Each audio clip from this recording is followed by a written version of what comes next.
અને એક કુદરતી નિયમ છે કે જે વસ્તુની પાછળ તમે જાઓ એ તમારાથી દૂર પાડે. તો મારી જે પહેલા 5 વર્ષની જર્ની હતી એમાં મારી દોટ હતી પૈસા પાછળ. ઓકે.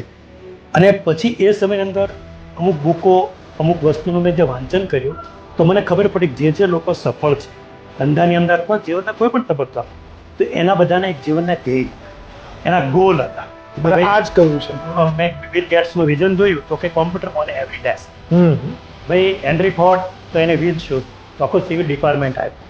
વેક્યુમ મોનિટર તો આખી મ્યુઝિકને ચેન્જ કરી સોની કંપની બરાબર. અને કોડાક કંપની કે જે જ્યોર્જ ઇસ્ટમેન કે જેના લીધે આખી કલર ઇન્ડસ્ટ્રી આવી કલર ફોટોગ્રાફી અને કેમિકલ ઇન્ડસ્ટ્રી. તો એ લોકો વિઝનર એ લોકોની મેં બાયોગ્રાફી વાંચી ત્યારે તો એ લોકોના ચેલેન્જીસ એ લોકોની સ્ટ્રગલ પણ એની અંદર સૌથી એ બધામાં એક જ કોમન વસ્તુ હતી એ લોકોનું વિઝન. અને સૌથી સ્ટ્રોંગ હતું સેલ્ફ બિલીફ.